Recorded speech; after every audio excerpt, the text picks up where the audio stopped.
Good afternoon and welcome everyone to our Festivals and Projects info session. Before we get started, we want to let everyone know that we have closed captioning services turned on for this webinar, and you can turn them on by clicking the live transcript function. If you have questions or comments during the webinar, please feel free to put them in the Q&A box located at the bottom of your screen, and a staff member on the team will be able to respond.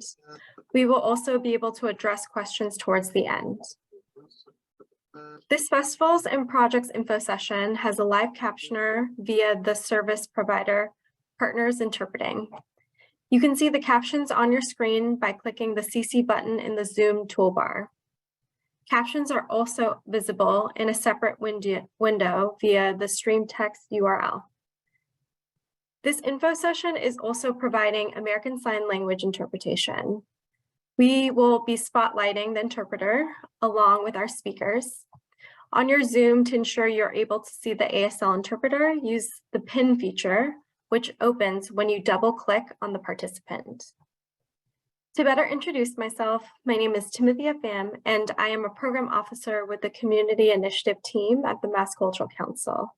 I'm here today with a few of my team members who I'll introduce in a bit.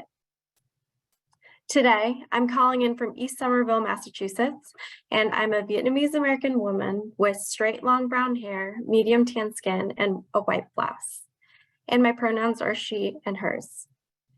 This webinar will be recorded, and the recording will be posted to Mass Cultural Council's YouTube page in a few days. Great, so let's get started. So the agenda for today, we're going to be giving you a program overview of the Festivals and Projects program. We're also going to be giving you a few examples of previously funded festivals and projects, just to give you a sense of what's possible. We're going to be going over key dates for the program, a review of the guidelines for applying, and I'm also going to be walking you through the application process through our grants management system. And then towards the end, we'll be able to answer questions from you all live.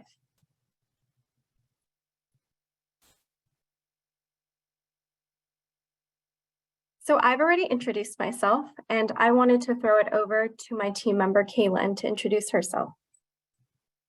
Hello, everyone. My name is Kaylin King. I'm a program officer on the organizational support team at the Mass Cultural Council.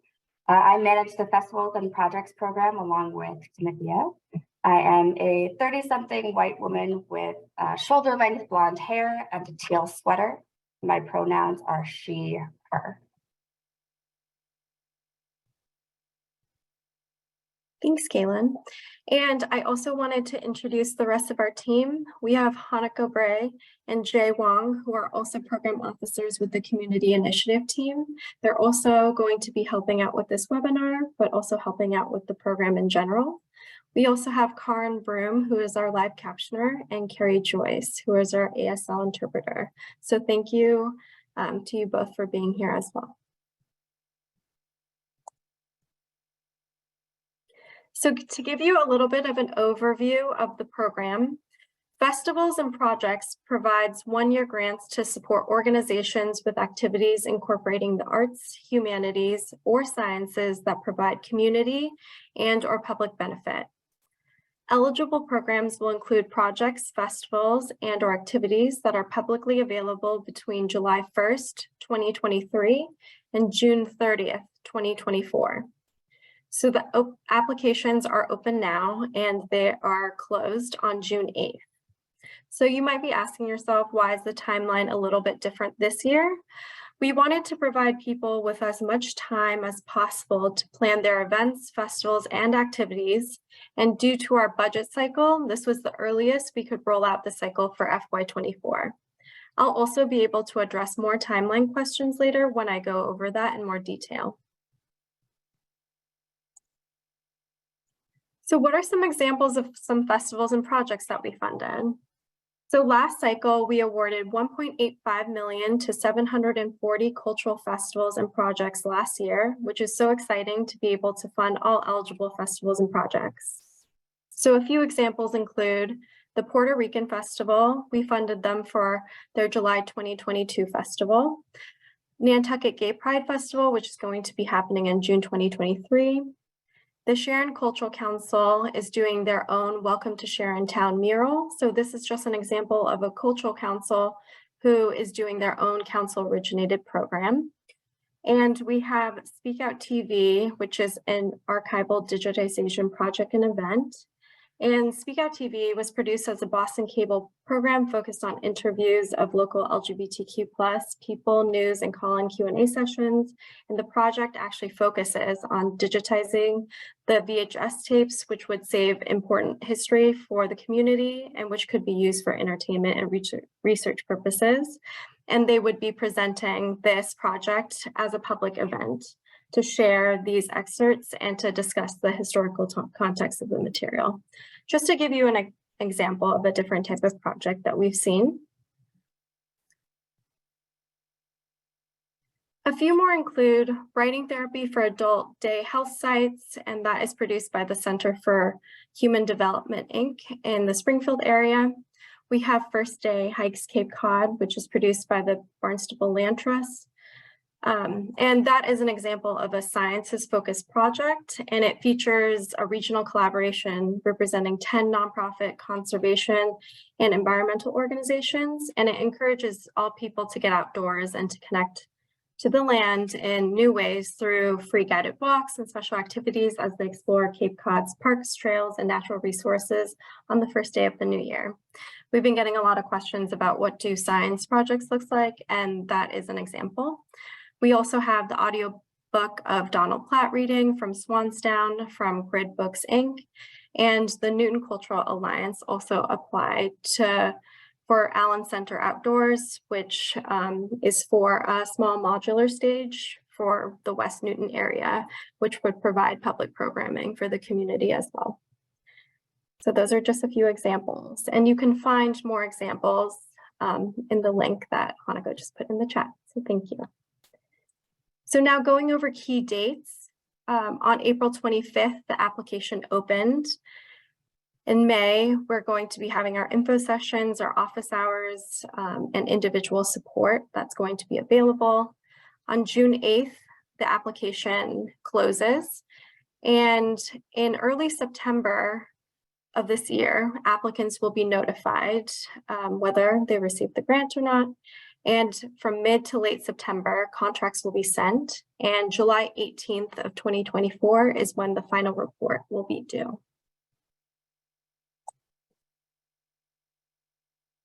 So now going more into program eligibility, we encourage that you apply if you have a project, festival, or activity that incorporates the arts, humanities, or interpretive sciences.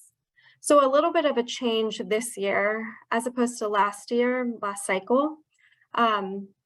We are requiring that organizations apply if their project, festival, or activity has a component of arts, humanities, or interpretive sciences, as opposed to being a fully cultural project or festival.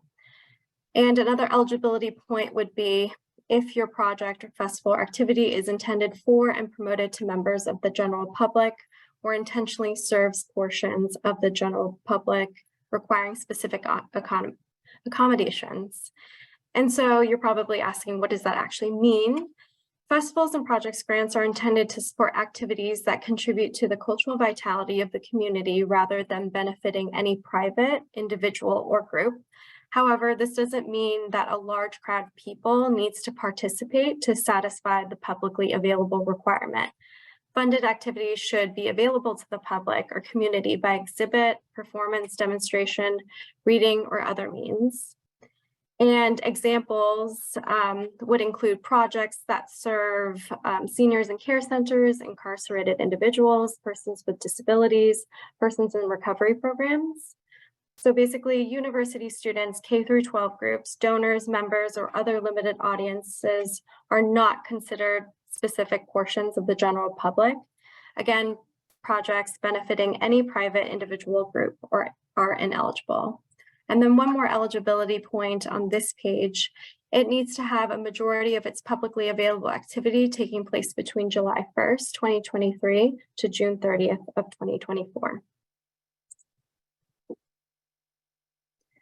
So continuing on with program eligibility, your project, festival, or activity needs to have a minimum project budget of $2,500 in cash expenses, including all indirect costs or overhead. And the project, festival, or activity needs to take place in Massachusetts, whether in person or virtually. So for example, if you're a Massachusetts-based organization, but you want to do something in a different state or overseas, that wouldn't be eligible. So again, the activity actually needs to take place within Massachusetts. It needs to be accessible to people with disabilities.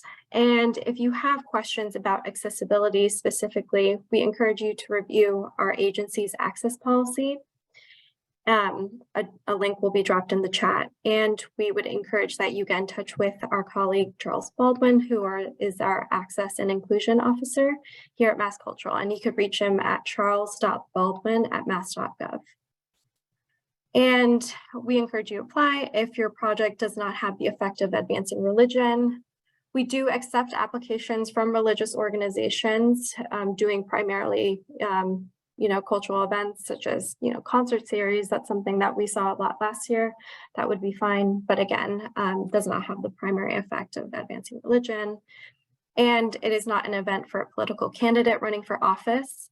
And if your project or activity does not discriminate on the basis of race, gender, religious creed, color, national origin, ancestry, disability, age, gender identity, or sexual orientation.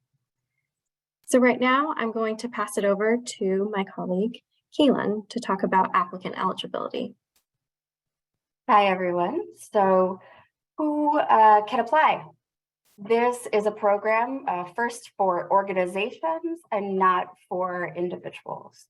But beyond that, eligibility for the types of organizations is intentionally broad.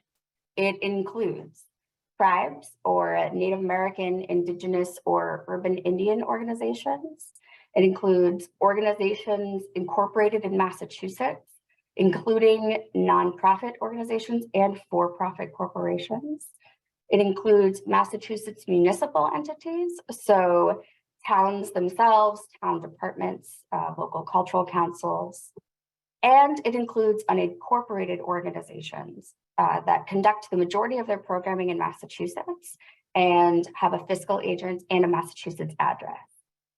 Each organization that wants to apply can only submit one application, and organizations that are currently receiving funding from Mass Cultural Council's Cultural Investment Portfolio Program, including Gateway or Youth Reach programs during our FY23 grant year, which is the one that's happening right now, are organizations that are not eligible to apply, regardless of what legal type they are. Organizations that are currently receiving funding through one of those programs are listed on our website. And Hanukkah just put the links to those in the chat if you don't know if you are one of those or not, but you should know. So a little bit more detail on who can apply. So for organizations that are incorporated in Massachusetts, that's nonprofit corporations and for-profit corporations. In the eligibility quiz for the program, which Timothy will run through in a little bit when we do the application overview portion, we're going to ask you to confirm that your organization is actually incorporated in Massachusetts. You can check that through the corporations database search on the Secretary of the Commonwealth's website. We'll put the link to that in the chat. Yep. And when you find your organization, you can click your record to see the status of your incorporation and any related filings. You'll want to make sure that those are up to date for us and just for yourselves to be in good standing. Then, as mentioned on the previous slide, if you are an unincorporated organization, you must apply with a fiscal agent in place. We use the words fiscal agent and fiscal sponsor interchangeably. So what is one, and what does it mean to apply with one?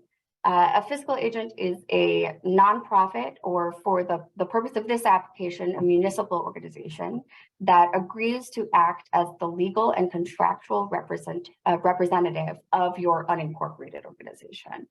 They can provide a variety of services as part of their agreement with you. But the most important is that they maintain supervision over the funds, making sure that they're used for the purpose of the agreement. Grantees that are using a fiscal agent will not be paid directly. So the funding goes to the fiscal agent, and they are the ones that complete the contract, send us all of the paperwork we need. They receive the payment on the unincorporated organization's behalf. They're the ones who distribute it to you. If you'd like to learn more about fiscal sponsors, the fiscal sponsor directory that you can see the link on the slide here, and it's also being put in the chat, that's a good place to start. You can also come to our office hour sessions. Those are small group, 10 organizations or so will come and drop in. We're gonna have at least one a week up until the day of the deadline. That's another good place to come and ask specific questions about individual organization eligibility in general.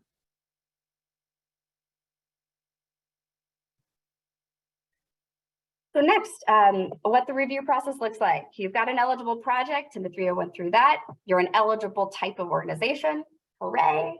We would love to see an application come in from you. And as I mentioned, we're gonna run through that application in a couple of minutes. But first, this is what happens on the other end to round out the process. So after we get an application in from you, staff of council, hello, Timothy and me, will review your application.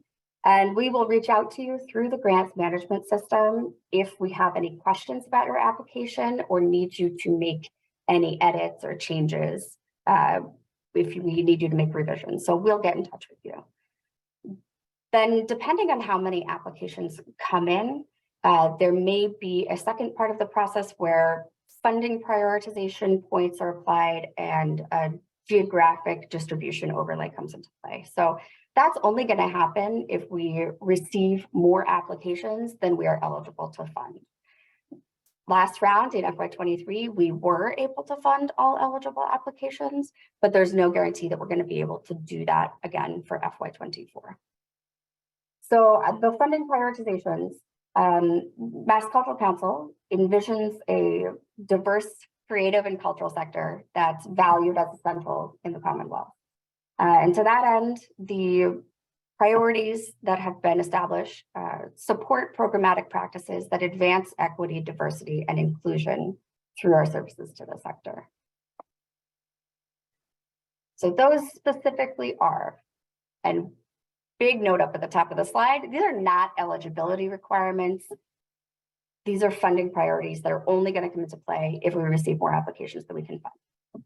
So first, festivals, projects, or activities that are significantly incorporating or primarily focused on arts, humanities, or sciences. You only need to have, you only need to incorporate those to be eligible, but ones that are primarily focused on will be prioritized. New or unfunded applicants are going to be prioritized in the process. So specifically organizations that have not received direct funding from the Mass Cultural Council in the last 3 of our fiscal years. And it's important to note for yourself, that's direct funding from the Mass Cultural Council. We know a lot of organizations have received funding through the local cultural councils. That's not included. So if you've only received things from them, but you're new to the Mass Cultural Council directly, hooray, this applies to you. If you just received a grant through the Festivals and Projects program in our FY23 round, you can apply again for this FY24 round, as long as it's for a different project, and you just won't get this particular priority point. Another group of applicants that will be prioritized if applications exceed the funds available are organizations participating in the Council's Card to Culture program. So that's a program that extends access to low-income and working families in partnership with multiple state agencies and over 300 cultural organizations in Massachusetts. It is a voluntary program. It is not a grant program. You can read a lot more about it on our website. And there's an office hour coming up this Friday where you can drop in to ask any questions about those discount partnership programs. It's Friday, May 5th at 1 p.m. You can register from the agency dates page on our website. Yep, and here's all of the relevant links in the chat. If you can't make it Friday, or if you don't want to read through everything on the website, you can also view a recording of an information session about the program, which was recorded last year, but still relevant on our agency's YouTube page. And if you have any questions, you can also directly contact our colleague, Greg Terrellis, who manages the program.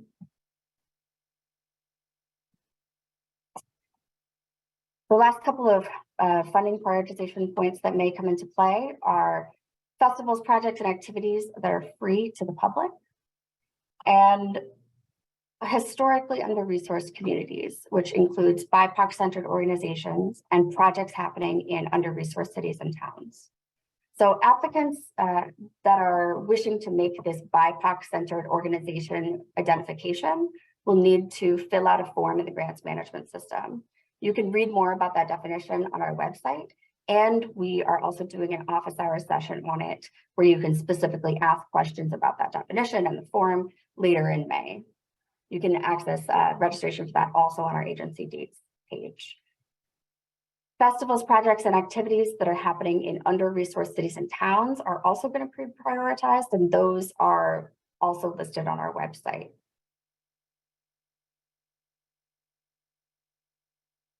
Okay, so if you are awarded a grant, as Timothea went through in our timeline earlier, applicant notification is going to be in early September 2023. We're hoping to send out the actual grant contract packages to grantees in mid to late September. Now it takes, you know, depends on the time of year when we're actually able to be turning around the contracts and getting folks paid. But traditionally, it's been at least 4 to 6 weeks after we receive a completed grant contract package back from an organization before the money actually hits your bank account. So figure that into your planning. If your festival, project, or activity happens before early September, you're still eligible. You're just going to receive the funding as a reimbursement for the activity you've already done, and you're not even going to know you've received that until early September. If it's happening in September or even in October, you might know, but you might not actually have the funds in hand before you do your activity. To actually receive the funds, grantees must complete the following documentation. There's a state contract, standardized contract form, and attachments. There's an electronic funds transfer form. We also need a W-9 from your organization. And as I mentioned, if you are an unincorporated organization applying with fiscal agent, the fiscal agent is the entity that's going to be filling all of that out. The last couple of grant requirements for people who do receive grants through this program. Grantees are going to be expected to complete a very simple final report describing your use of the grant funds by July 18th, 2024 for legislative reporting and advocacy purposes. We're not going to ask you for receipts, that's fine, but we do ask you how you've used the funds and a little bit more about your festival, project, or activity. We also ask that grantees acknowledge the funding and credit the Mass Cultural Council for funding. There's a thorough page on our website. There's also a thorough attachment in the grant contract package if you receive funding that explains what that entails. If it's retroactive funding, there are different things you can do to acknowledge the Mass Cultural Council after the fact. And then there's, compliance with laws and regulations. So Mass Cultural Council and its grantees are committed to abide by state and federal regulations, which bar discrimination on the basis of race, gender, religious creed, color, national origin, ancestry, disability, age, gender identity, or sexual orientation. And we also require accessibility for persons with disabilities. So you sign a contract certifying that you will comply with the Americans with Disabilities Act and Section 504. Mass Cultural Council tries to help grantees understand their obligations and recognize opportunities that increasing access can provide, both for the public and for the grantee. So we have a lot of additional resources available as part of the Mass Cultural Council's access policy as well.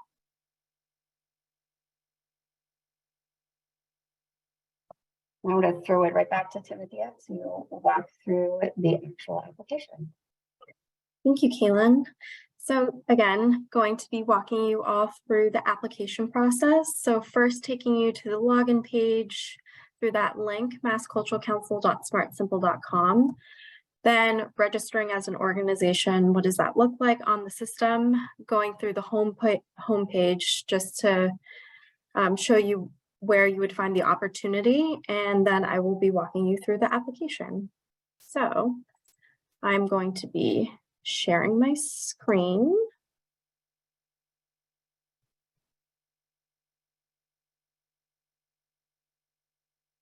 Great. So here is our homepage for our grants management system, massculturalcouncil.smartsimple.com. Where you see login here, if you're already registered, you're going to use your own unique email ID to log in. And if you're registered as an individual or as a local cultural council member, you're going to need to use a different email for your organization account. And if you forgot your password, just click on Forgot Password, and your password or a link to reset will actually be sent. And if you're new to the system, you're going to register here. So again, if you're already registered as an individual and a local cultural council member, you're going to register again as an organization if you are affiliated with an organization. So let's take a look. So what would you like to do? So we want to register as an organization. And here is where you will start doing that. But first, you want to take a look to see if your organization already exists. So we have received a lot of questions from different municipal departments.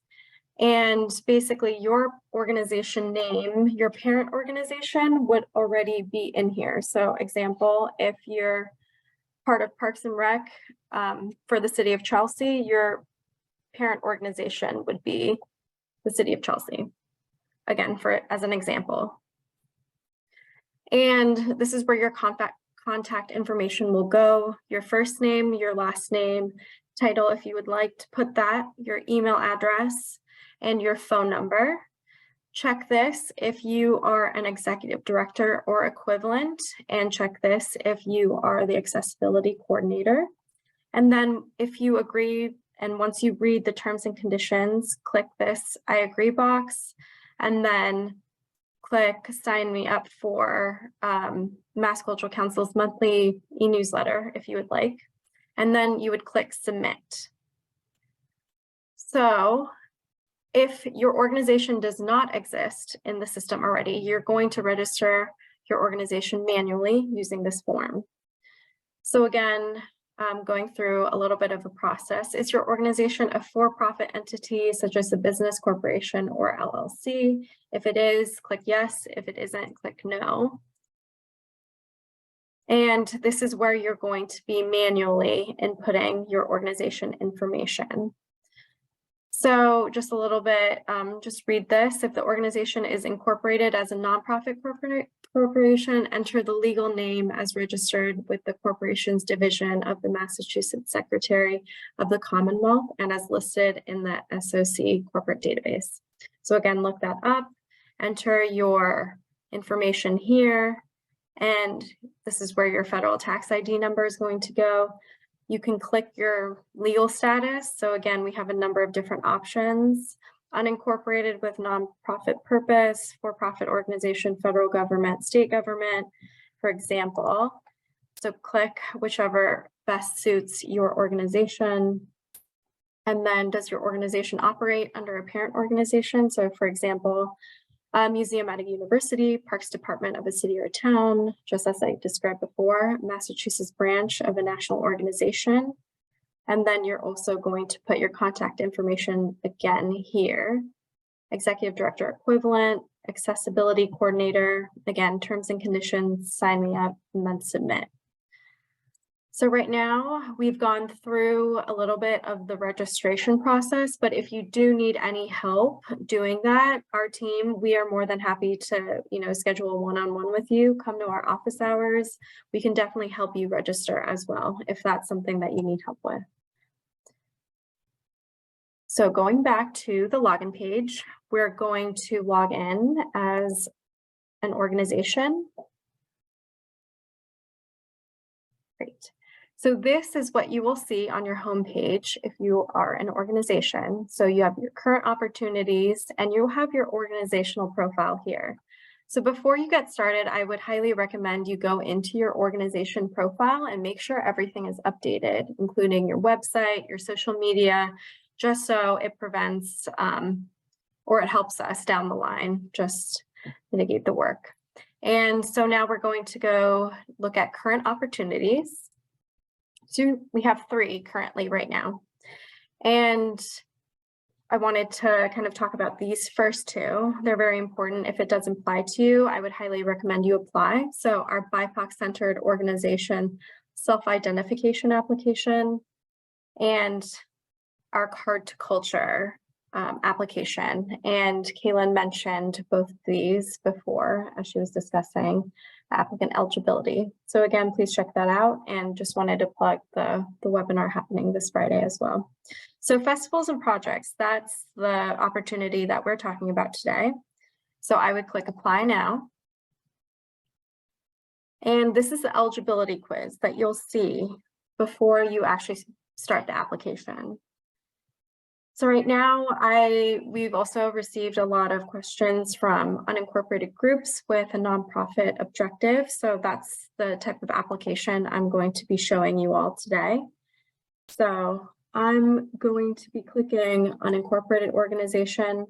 So this is maybe like groups or collectives that don't necessarily have a 501c3 status or a nonprofit status. You can apply as an unincorporated organization with a fiscal sponsor. So a fiscal sponsor or a fiscal agent would be a 501c3 nonprofit organization or a municipal organization that would receive the funds directly on your behalf. So again, that is an option. And so I click this. Does the majority of your organization's programming take place in Massachusetts? This is all something that we've discussed during the presentation. So I'm going to click yes. Does your group, collective, organization have a Massachusetts address? Yes. So again, this is one of the requirements of an unincorporated organization.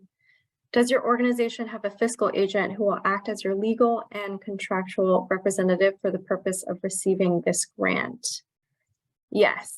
And if you have questions about this component of the application, definitely reach out to us. Again, we can offer you a little bit more personalized assistance. Does the festival, project, or activity have the effect of advancing religion? It does not. Again, as discussed, is the festival, project, or activity an event for a political candidate running for office? It is not. And does the festival, project, or activity discriminate on the basis of race, gender, religious creed, color, national origin, ancestry, disability, age, gender identity, or sexual orientation? It does not. And for some reason, okay. Great. So then I'm going to click Save Draft. Always click Save Draft. This is like my advice always, just to make sure everything is saved. So once I did that, I'm going to click Check Eligibility. And it should say here, you have successfully completed the eligibility quiz. And for some reason, if you make a mistake, just reach out to us and we can take a look at the eligibility quiz and go over specific things with you. So afterwards, I'm going to click Proceed at the bottom of your screen. And here's the application. So at any time, you can also print out a PDF of your application if you're someone who likes to do things on paper before. Click this button here and that will generate a blank application for you. So again, this page, this applicant information page, it's all going to be populated from your organizational profile. So again, like I said, please, once you log in, just make sure everything's up to date. And now we're going to go to our fiscal agent information. So again, just because I did select an incorporated organization as my legal entity, this is where I'm going to put that type of information. So your fiscal agent organization name, your fiscal agent federal employer ID number, or your federal tax ID number, your fiscal agent contract signatory name, your fiscal agent contract signatory phone, email, your fiscal agent legal address, fiscal agent city or town, fiscal agent state. So your fiscal agent can be located outside of the state. So for example, a lot of people might use an organization like Fractured Atlas, which is in New York. So again, you're able to pick your state here, your fiscal agent zip code. And if you want us to know anything about your fiscal agent, put that here. And then your fiscal agent primary contact information. So contact name, phone, email, and then click this if you attest that the nonprofit or mass municipal organization listed here agrees to act as the legal and contractual representative of the incorporated group. So again, click this and then click Save Draft. We'll also be able to answer a little bit more of your questions during the Q&A portion if you do have those. So going over to the project information page now. So this is the fun stuff. This is where you get to describe your festival or your project. So your name of your festival, project, or activity, your project discipline. We have a number of different categories for that. The beginning date. So when is that publicly component of your festival or project or activity?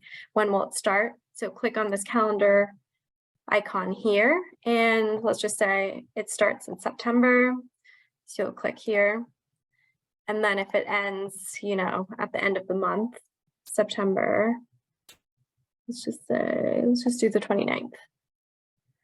So we're also aware that this grant cycle has opened very early. So you might not know like 100% what you're going to be doing. So again, if you have something that's reoccurring, or if you're going to be planning something in the future, just do your best to be as detailed as possible. So just going back to the dates, you can explain a little bit more about the dates here.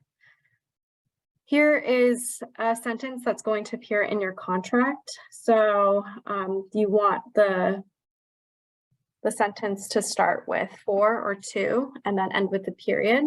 So just a sentence about what your festival, project, or activity is going to be. And then here, please elaborate on the sentence above and tell us more about what you're hoping to do. So again, we're well aware that this is a very early grant and it's going to cover a whole year. So just again, do your best. How does your festival, project, or activity incorporate the arts, humanities, or interpretive sciences? So you might be already thinking that all of the things you do incorporate the arts, humanities, or interpretive sciences. But for us, it helps us, with festivals such as something like a winter festival or an old town day or an old home day, just listing the explicit components that relate to the arts, humanities, or interpretive sciences just helps with our review process, and it helps our team as well. So here, who is your intended audience for this festival, project, or activity? How will it be promoted to that audience? You can describe that here. And how many people do you estimate will benefit from or engage with your festival, project, or activity? Again, give us your best estimate. Will your festival, project, or activity be free to the public? We have a few selections. Yes, it'll be entirely free. Yes, certain components. Yes, it'll be free to certain populations. You don't know, to be determined, or no. And having a ticketed event or festival or activity will not disqualify you. We've also received a lot of questions about that. That's fine. So the next question, describe the steps you will take to ensure the festival, project, or activity that is accessible to people who are deaf or who have a disability. Again, please visit our access policy or contact charles.baldwin@mass.gov. And where will your festival, project, or activity take place? And you could, again, if you don't know, write that you're considering a specific town or a city, or you could write to be determined. And if you do know, we have, different options. We have online only, multiple cities and towns, to be determined, or just all of the other municipalities available. You can also explain to us if there's something different that you want to provide. And then this is where you would put links, so web pages, links to the festival, just to give us a better sense of what you're going to be doing, aside from the social media that you already have. And then if you don't have a web presence, that's okay. If there are any flyers or any, again, flyers, brochures, anything that you would like to upload for us to see, that's helpful as well. Do so here. So after this page, you're going to click Save Draft. So we're almost through the application. So now we're going to our budget. And so again, the festival project or activity needs to have a minimum project budget of $2,500. And here is where you're actually going to include your line items. It is helpful for us to see your entire budget. So you don't have to just put, the $2,500. For example, if you are hiring, out-of-state artists, singers, then their salary could be $1,200, for example. If you're trying to rent out a space, you can include that here. That could be $500. So again, this needs to be a minimum of $2,500, but it is helpful for us to see all of your line items, just to give us a sense of what types of projects, festivals, and activities we are supporting. And this is where you're going to include your projected income, describe the other sources of projected income needed to complete this festival, project, or activity. Again, because it's so early, you might not know 100% what those are, so just do your best. In-kind support, if applicable, please briefly describe any in-kind support you're getting for this project, so any type of donations. And so we are finished with the budget section. So again, click Save Draft. And now we're going into our prioritization factors that Kaylin did walk us through during the presentation. So this is all going to be something that our system will auto-populate. So funding history, if you haven't received funding in the last 3 fiscal years, we already have record of that. If you receive funding from a local cultural council, that does not count. So that is one of the prioritization points. Again, plugging the BIPOC-centered self-identification application. If you do, you'll be able to receive points for that. That will go to your total score. And participation in culture. Again, definitely check out the webinar on Friday and reach out to our program staff if you have any questions about that. But if you are participating in culture, you'll also receive some prioritization points for that. So Save Draft. And acknowledgement. So once you're ready to submit, just make sure everything is correct and click I agree. Then you're going to actually click Submit. And once that happens, you're going to see the message, congratulations, you have successfully submitted your application. Click on the home button to return to your home portal. So if you want to retain your own copy, click application summary to save that, just as a reminder. But that is a walkthrough of the online application. And again, we are here to help. If you submitted and you for some reason made a mistake, we can also go in and reopen it for you. So thank you. I'm going to now pass it along to Kaylin to finish the rest of the presentation.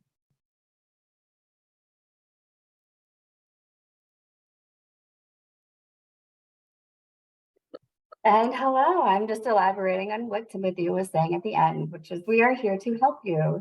So there are office hours, again, these small group question and answer sessions that we've got scheduled. We have at least one per week up until the deadline, but we will certainly put more on if it looks like they're really popular. We also are happy to provide one-on-one assistance with the program in general. If you have questions about your eligibility, your program project festivals eligibility, or if you have questions about filling out the application, we're happy to help. The best way to reach us is at festivals.projects@mass.gov. That's a shared email inbox that's going to go to the full team, or on our shared phone line, which is 617-858-2821. If you have questions about the grants management system specifically, so getting registered, technical questions about your account, you can reach our help desk at grants_help_desk@mass.gov. And in general, ongoing support, great place to learn all about the council and what we do is our newsletter or our Power of Culture blog. Some other things that we do that you might not be aware of before we get into some questions and answers. Mass Cultural Council has the agency dates page that we have referenced and linked throughout this presentation, but it has way more on there than just the Festivals and Projects program. So it has key dates for all of our grant programs. And that's just going to continuously be updated as we have more information about our dates and our deadlines for other programs that are going to come out of the FY24 grant cycle. And there's a bunch of other events that we list there. So any trainings, resources, office hours that the council runs are there as well. We also have a blog. Our Power of Culture blog is a great place to stay up to date on the agency and the sector. We put reports on our grant programs. We put reports on our agency's race equity plan. There's also a blog specifically for artists called ArtSake, which is a great place to learn more about individual artists and resources in Massachusetts. We also have 3 e-newsletters. Sign up for one or all of them. Power of Culture, Artist News, and the Community Initiative News. Our grants management system, once you are registered, you will receive updates to the email that you've registered with as well there whenever we have new programs opening that your account type would be eligible for. And then in case you don't already know about it, higherculture.org is another free online resource that we run. It's a listing of employment opportunities in Massachusetts. If you have any questions about any of these, visit our website.